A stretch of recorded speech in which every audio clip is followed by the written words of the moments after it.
Today's video is one I never expected to make a story of affection, treachery, and an unforeseen turn that significantly altered my 28-year marriage.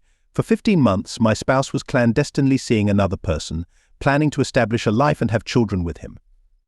The twist. I was aware from the beginning.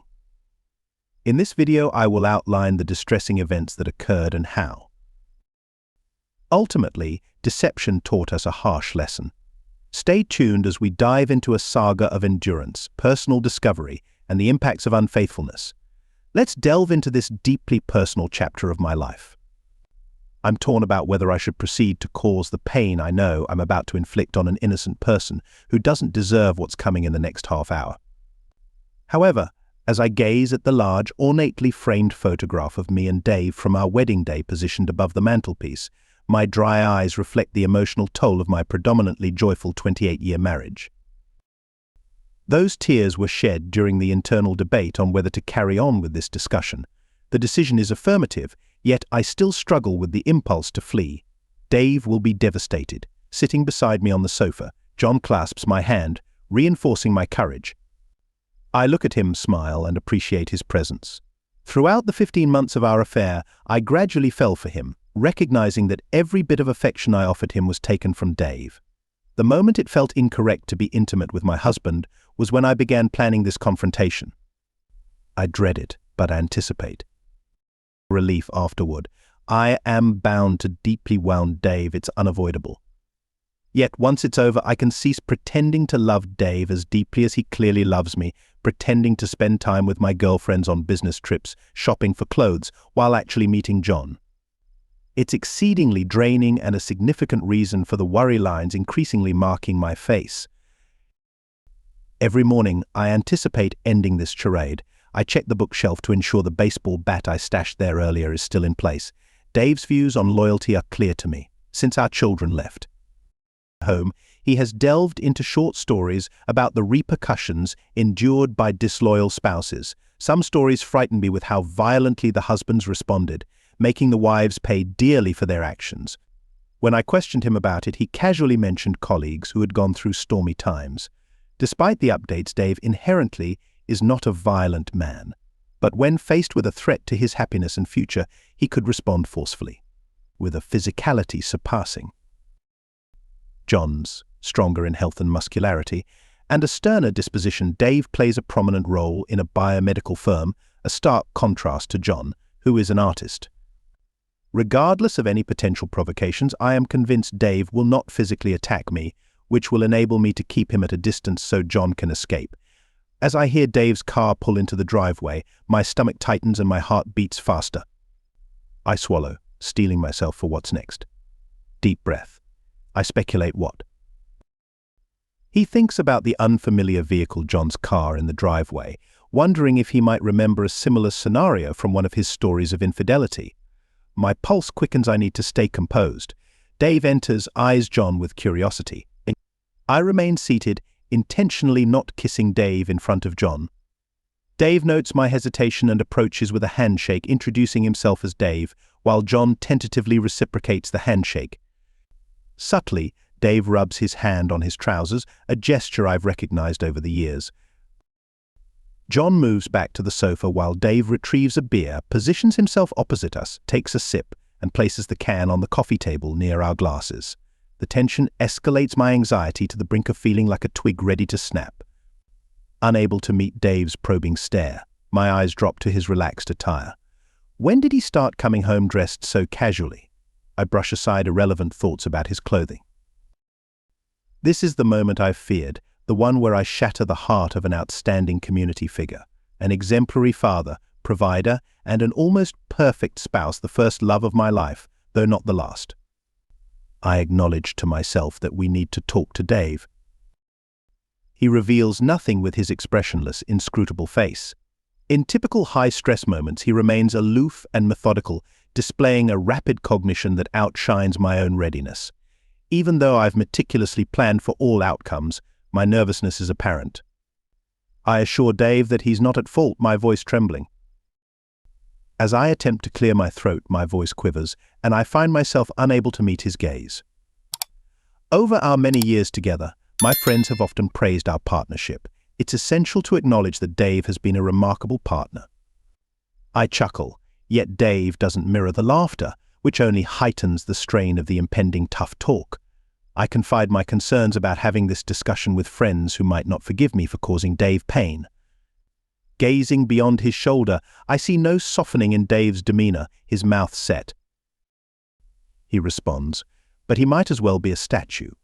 He questions whether I plan to hurt him, and while his query is straightforward, it carries significant weight, pulling my focus to his face. I finally meet his eyes, but his stare is intense and probing, as if he's analyzing something fragile under a microscope. His intense gaze makes me avert my eyes, unsettled. I apologize to Dave, admitting that I have fallen out of love with him and have developed feelings for John. I explain that I need a divorce to pursue a relationship with John, attempting to lessen the hurt as much as possible. Taking a moment now that I've spoken, I look for any hint of upset in his stoic expression. I expect signs of strain, maybe damp eyes or a clenched jaw, his fist tight. Yet there's nothing. His non-reaction terrifies me. My eyes fall on a baseball bat as I feel the heavy silence around us. I need to disrupt it. My practiced words now seem inadequate. I explain that I wanted to spare him pain until it was absolutely necessary. I hope for his understanding. John and I have been very careful, delaying Dave's awareness of our affair until now. This required us to limit our encounters. Mindful of Dave's feelings, I drastically cut back on the times John and I spent together, always avoiding Dave. I find myself speechless. I cannot face him. I've exhausted all my lies. I cannot deceive him any longer. I respect him too deeply. I had hoped he wouldn't challenge me openly. His remarks render everything so base. My silence affirms everything Dave needs to understand. It seems pointless to apologize again. I am ready to wound Dave, and we both recognize it. The mood in the room is bleak, and I am eager to escape. The tension is almost unbearable, and my anxiety is so acute that my skin tingles.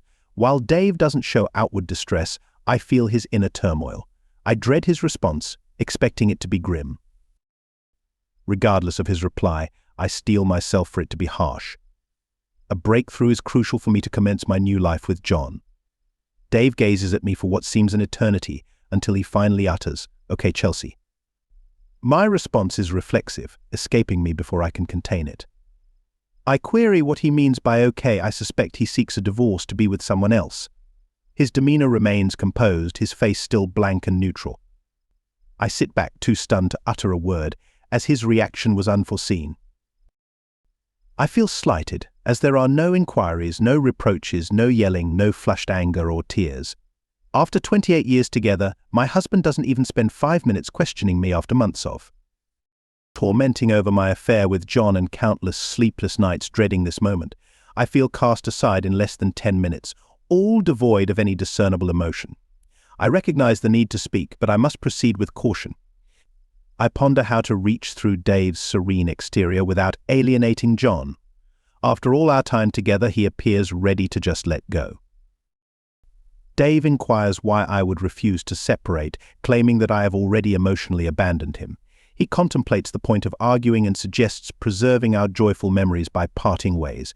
It's a response, though not the one I desired. Before I can ask another question, Dave continues, assuming that I brought documents for him to sign. Indeed, I possess a signed and notarized divorce petition, but it is in John's vehicle. We did not anticipate moving past the usual shouting, crying, and inevitable tears tonight, much less Dave reviewing or signing any documents. Before I manage to get up to fetch the papers, John stands and leaves. I observe him, sensing the strain affecting him too, amidst the uncomfortable quiet that ensues after his exit. I offer my apologies to Dave, sincerely regretting the distress I have caused him. Dave stands up, and my gaze unintentionally shifts toward the bat. He rejects my apologies, asserting that true remorse would have averted the entire ordeal. Dave heads to the kitchen for another beer, thus concluding our exchange. John comes back with the manila envelope, holding it at waist level. Dave quickly advances toward him. My heart goes out to John as he stumbles backward, trips over his own feet, crashes against the sofa's edge, and lands softly while still clutching the envelope. Now, Dave looks at me, his face red, realizing he's not showing his best side. I attempt to communicate through my gaze that it doesn't matter, that I still Love him, turning to Dave, who gazes at me indifferently. I still can't interpret his thoughts, and I'm not entirely sure he won't confront John. I tell Dave that Mary is aware of our location, and if she doesn't hear from us by 8, I've told her to call the police. I also mentioned that if he needs to assign blame, he should hold me responsible, not direct his anger at John. In turn, Dave acknowledges that he does blame me, highlighting that I broke numerous promises to him over the years, not John. He assures me that he doesn't want John to endure any further distress. I query Dave about why John would suffer and what he intends by that. Dave gives me a look, a gentler and more patient version, like the one he uses when he's explaining something I might not grasp. He expounds on the idea that as a woman of 50, I am past the age to provide John with children, leaving him childless, a genetic dead end. He argues that there is no greater penalty for a man than missing the joy of seeing a child's first steps or hearing them say dada for the first time. He goes on to describe how John will miss the typical joys of teaching a child to catch a ball, ride a bicycle, assist with homework, and teach them to drive. Dave stresses that John will never be a hero to his daughter or a role model to his son. He speculates that our children will probably reject John once they learn about what the two of us did. His words chill me, and I shudder, realizing I haven't considered the effects on the children amid the turmoil of my affair and the dissolution of my marriage. I attempt to comfort Dave, telling him he doesn't need to reveal it to them. Dave questions whether I expect him to deceive the children as I deceived him. I bow my head, but he persists, highlighting that John will end up marrying someone he can never completely trust. He depicts how John will be with someone who, despite professing love, is capable of causing him pain and adept at hiding terrible deeds with pretense. Dave encourages me to reflect on how John will feel the first time I tell him that I am working late, hanging out with friends, or using the various excuses I employed with Dave to spend time with him. Dave then turns his attention back to me, contemplating the future when my physical appearance begins to wane. In the upcoming 5 years, as JN maintains a youthful look at 40, he ponders if John will hesitate to depart after observing all my evident flaws. Dave highlights traits like my irritability due to PMT, my loud snoring and deep sleep, among other habits that John will soon face.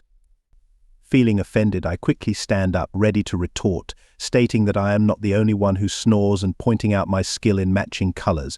I start to list Dave's flaws, but John's gasp stops me. His expression shows that Dave's remarks are resonating. I realize the importance of getting John out of this scenario. Dave shrugs as I slump back on the couch, shocked and filled with anger and bitterness. Is this truly how he sees me? Has he hidden these views all this time? I have a lot to say. After months of carefully keeping my affair hidden to protect Dave, now I'm overwhelmed with the desire to make him pay for his indifference, for dismissing me so easily. Yet, as I observe Dave sip his beer and tear open the envelope, I am left without words.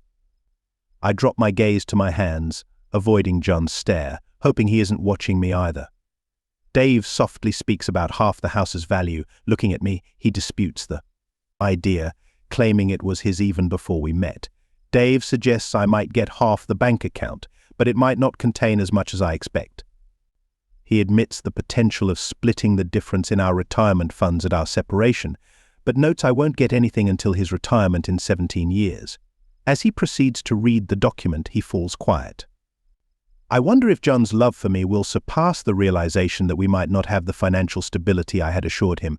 Dave's comments linger in my mind, drawing an analogy between an artist and a pizza, using John as a practical example. What's the difference between an artist and a pizza? A pizza can feed a family. The quiet prolongs a seeming infinite. Eventually, Dave raises his head and states that everything seems quite fair, except for the house, expecting that my lawyer will cost me thousands to challenge it. He then turns his attention to what's immediately ahead, contemplating our next actions. He advises me to hire an attorney and thinks about packing some items, but I cut him off, demanding he leave right away. Dave considers alternative options, suggesting he could bring my items to John's place the following weekend. He plans to change the locks in 2 days, making it hard for me to come back and suggest that if I've forgotten anything I should email him. Dave declares that I can keep all the pictures from the walls, except those with the kids, which will divide. He prefers to retain no memories of me, except for the cruise photo from the previous year, which I'm not permitted to have. I ponder why that particular image is so significant today. It was taken about 3 months into my affair with John during a surprise Caribbean cruise Dave organized. At that time, I still enjoyed spending time with my husband, and the photo shows a woman smiling, full of love. As I think about this, Dave turns to John and directly addresses him for the first time, asking about John's current address. He initially mentions 42 Belmont, then corrects himself, stating that John moved a few months ago to 58 Gravila. This revelation stuns me. Dave knew about John's new address and has been informed for at least 4 months.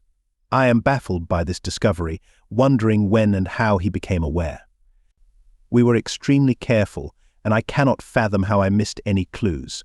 I replay memories of dinners, intimacy, gifts, date nights, birthdays, anniversaries, mornings, nights, days, and time spent with our children, yet in none of these instances did I detect any change in Dave. I stare at Dave, as if seeing him for the first time. This is the man I have shared my entire adult life with, the man who held my hand and supported me while I gave birth to our children, the man who I cared for during a severe flu, the type where you can't even lift your head from the pillow. The same man who cared for me when I urgently suffered from morning sickness, the man I should know as well as the back of my hand, the man I should be intimately connected with, yet I observe no alteration in him. There's been none, I am certain of it. I gaze at him, stunned. My husband of 28 years feels like a stranger to me. I've always considered myself so smart, so secretive, not revealing anything, such a brilliant actress. Yet Dave excels, being far superior. He was aware yet hid his awareness from me. How could he do that? How could he hide it so completely if his love for me was genuine? He should not have been capable of it. This realization stirs an anger that I prefer not to examine. If my love for him was true, could I have concealed it so skillfully? Clearly, I failed to conceal it effectively. Dave was aware, having known for several months. I gaze at him, yet it's not his present self I see, but him from merely 2 weeks earlier. I think back to him disrobing me, tender, affectionate, adoring, all a falsehood. He was aware. I ponder how meticulously I tried to conceal my remorse, how careful I was to ensure my expressions were affectionate and engaged. I recall the tears I suppressed, quietly saying sorry to John while returning caresses and kisses, feigning my desire to be intimate. The tension exists, the struggle to suppress the instinct to pull away, the humiliation when my body contradicted my emotions and achieved orgasm. I fought the impulse to leap from the bed right after, eager to eradicate Dave's presence from me. Afterwards, I remained awake next to him, while he slept soundly, filled with regrets towards both men. I've misled and wronged both. I dwell on the countless days and nights filled with such episodes, my heart pounding not out of love or lust, but from the terror of being exposed, the panic brought by my falsehoods, the tension from my act, and the fear of my deceit, my betrayal being revealed all in vain. Dave had been aware for months. I've lived in fear, choosing my words carefully, conscious of every facial expression, my nerves stretched thin, worn out from hiding my disloyalty and protecting Dave from the truth. Cataloguing my falsehoods, restless, mentally exhausted, all for naught. Did he truly ever love me? How long has he been feigning? A month, 4 months, 15 years, 28 years? Those harsh words he spoke to John, his true feelings about me. I observe him and feel an urge to weep, yet he shows no emotion. It's I who struggles to hold back tears, I who feels sick from fury and spurn.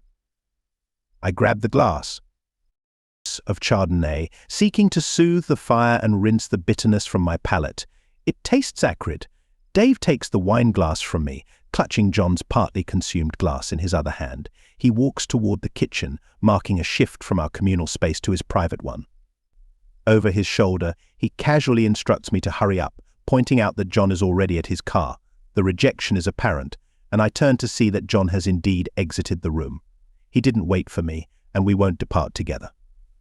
4 years on, closing the magazine, I find I can't remember a single article or advertisement. Likely no significant loss, the material is probably outdated. Verifying the dates on the cover, I ascertain the magazine is 3 years old.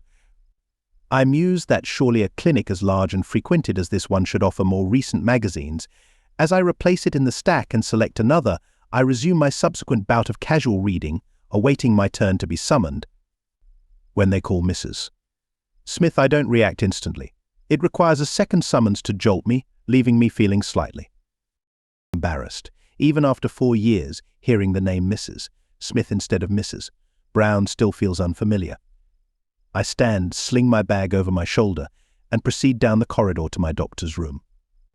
The doctor greets me, and I inform him that I'm here to replace my implant after 5 years. He notes this in my records, then suggests discussing with my husband the idea of him undergoing a vasectomy to share the burden.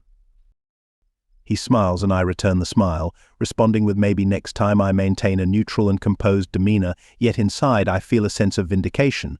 My ongoing disagreements with John about him getting a vasectomy have been a battle of wills for months.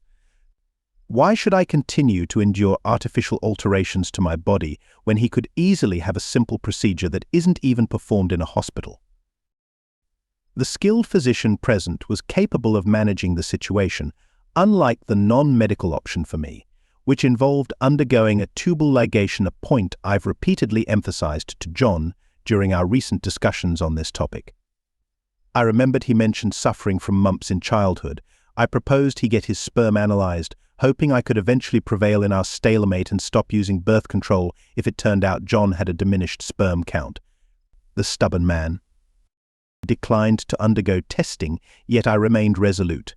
Still hurt by his harsh comments, I secretly obtained some of his sperm and had it tested. I made sure it was preserved correctly. It revealed that John isn't merely low in sperm count, he has 0 sperm, rendering him sterile. Initially thrilled at my victory, I intended to confront him with these findings, but then I chose rationality over confrontation. I sought a content spouse, not an adversary. I sought affection, not mere physical allure. At one time, I thought about the annoyance of regular menstrual cycles. I am grateful to avoid menstruation, so replacing the implant seems acceptable. After all, it isn't permanent. Doctor. Jones is speaking, and I completely miss his words. I apologize and request he repeat himself.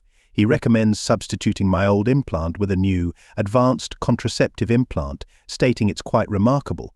It not only prevents pregnancy, but also continuously monitors my heart rate and integrates various other health diagnostics. Should I feel ill, I simply need to stop by one of their scanners, and it uploads the data, enabling them to assess my internal health since my last visit. Truly revolutionary technology, astonishing. I laugh, remarking it resembles something out of Star Trek. I inquire about potential side effects, hoping it won't cause significant weight gain or facial hair growth. Is it akin to the existing implant where most women cease menstruating? No, it's quite different, less intrusive, yet maintains all benefits, including lessening or reducing menstrual intensity. That seems promising. Doctor. Jones looks at his monitor and clicks an icon on his desktop, then starts to rub his neck, appearing puzzled. I look at him and then the monitor, intrigued by his tone of confusion. How long did you mention you've had your implant, he asks, facing me. 5 years, I answer. Is that certain? He appears puzzled as he views all my uploaded medical data. Confused, I reaffirm that I haven't visited a doctor in over 2 years. He turns back to the monitor, his face turning ashen. He sees data from 4 years prior and discovers audio files unexpectedly included. He suspects a system error might have mixed someone else's data with my patient file. The timeline doesn't align, and he's perplexed by a Google map showing the clinic's location. To clarify the situation, the doctor suggests examining my implant. As I recline on the examination table, I look away, slightly faint at the thought of needles. It's definitely a Vanguardian, he states, clearly baffled. It resembles the standard models they implant, though it's slightly larger and thicker. I look at the doctor, who compares my implant with an image on the screen. My focus is drawn to the top of the page labeled Vanguardian. Recognizing this term sparks a memory. I recall it as a pseudonym used on an amateur writing website where Dave frequented stories about infidelity. It's merely a coincidence. The rest of my appointment is a haze. We'll resolve this, Mrs. Smith. There may be some interference with your previous implant, or perhaps you were part of a trial group. I'll have our technical staff investigate Vanguardian and contact you shortly. I nod and return to the waiting room, settle my bill, then walk to my car. Gripping the steering wheel, snippets of past conversations flood my overwhelmed thoughts. My contract includes a clause granting them ownership of all my research and inventions, even those created at home during my private time. I am restricted from patenting them for a minimum of a year after departure. Dave's favorite part of his job was the research and development. It was his passion. In my mind, I envisioned Dave seated beside me and John on the couch, clad in his faded jeans and a simple polo shirt. I recall the shock at how little remained in our savings after dividing our assets, and his resolve to retain the framed photo from the Caribbean cruise we took 3 months into my affair with John. My hands dropped to my lap in dismay. I had received the implant just weeks prior to that vacation on Dave's recommendation to avoid the hassle of monthly issues during our getaway. It was charming to have such a considerate partner. He was unlike anyone I had before. Once Dave and I split, I changed doctors and clinics because our previous doctor, a good friend of Dave's father, who had inspired Dave to enter medical research, was aware of my circumstances. It would have been awkward to continue seeing Dr. Black. Dave knew about John. He likely knew from the start. Somehow he convinced Dr. Black to insert a device he had developed, a Vanguardian, equipped with a GPS tracker and voice recording capabilities. It seems unlawful. I don't recall consenting, though I did sign something at the time. I ought to sue Dr. Black. Oblivious to the full implications, he has since retired and now resides in Brazil with his much younger wife, a local there. This raises the question, can he be extradited from Brazil, akin to how German war criminals who took refuge there during World War II could not due to the absence of extradition agreements? Another thought occurs as I ponder why someone would design an implant with GPS and recording features. It seems unlikely that its sole purpose was to monitor me. I realize it's for military applications. Indeed, the military would benefit from such technology. I recall Dave's involvement in a project designed to produce a device for diabetic soldiers that would regulate glucose levels without daily injections or medications. With this in mind, a GPS locator and recorder would be a logical addition. Various possibilities and potential military applications come to mind. It becomes clear that around the time of our cruise or soon after, Dave must have left his job. This revelation explains the declining state of our finances, which I had not monitored closely, while Dave managed the bills and I freely used my credit card. Could the cruise photo be a keepsake marking his departure?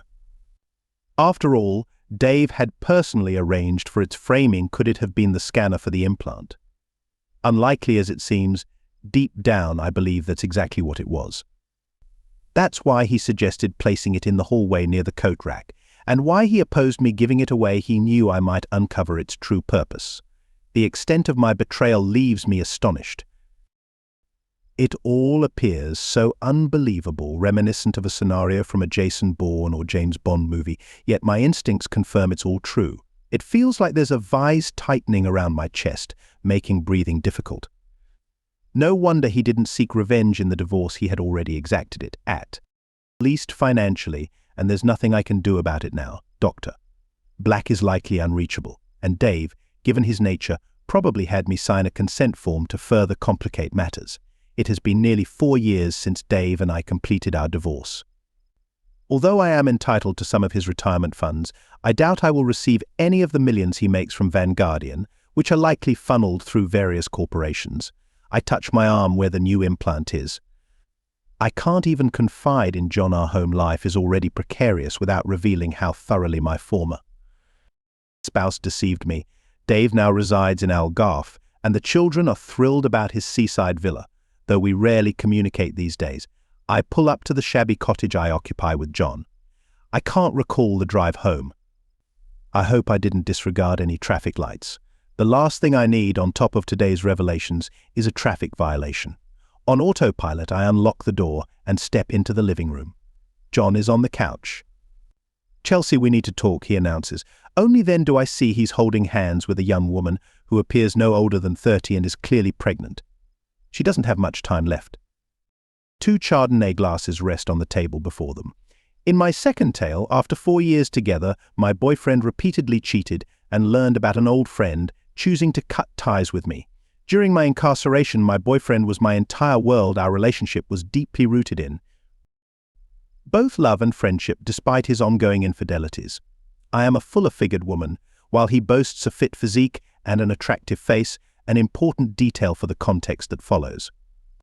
He was unfaithful with various women, even impregnating the mother of his child during our first year together. When he revealed the pregnancy to me, I was overwhelmed with despair. I ended our relationship and began drinking frequently with co-workers. One colleague grew fond of me, though I persistently clarified my relationship status. My ex maintained contact for some time, but I kept our interactions limited and never saw him in person.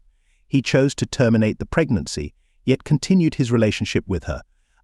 Consequently, I maintained a significant distance. He persistently reached out, hoping to mend things with the former colleague. I agreed to go out with him twice, informing my ex about only one time, which infuriated him. He forgave me but retaliated by engaging with another woman.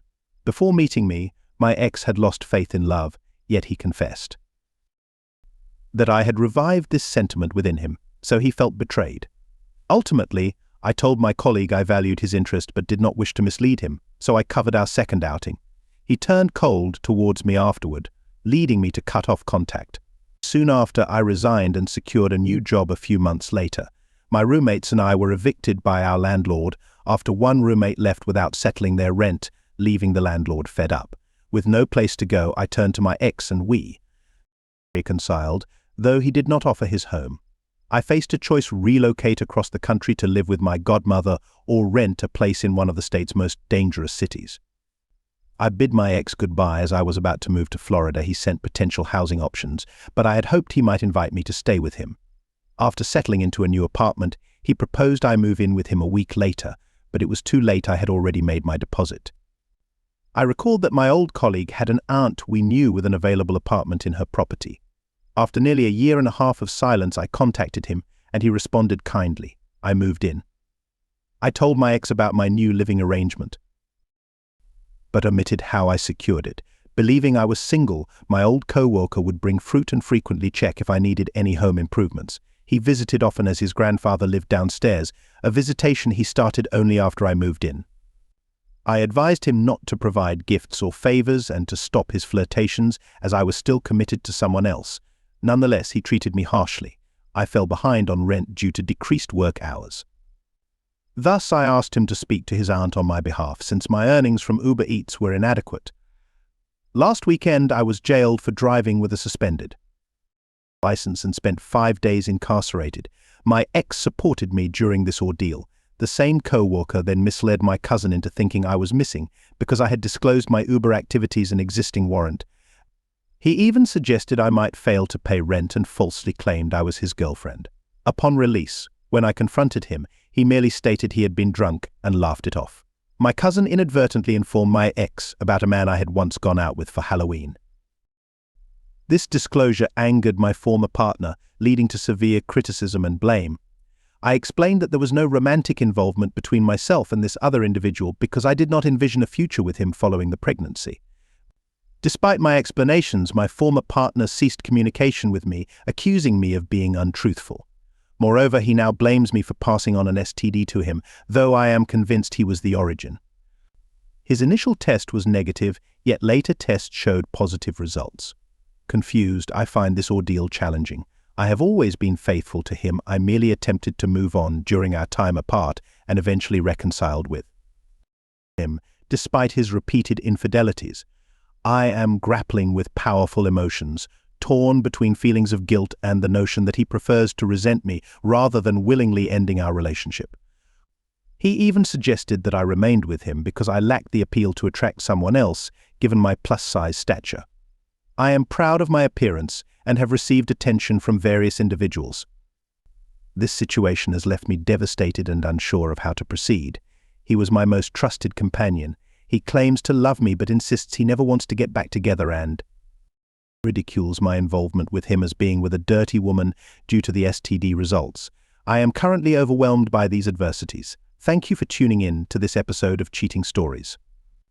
If these stories resonated with you, please subscribe and hit the notification bell to keep up with the emotional evolution of relationships. Your support means the world to us, and we are excited to continue bringing you captivating tales. Until next time, remember that every relationship has its own story worth telling. See you soon.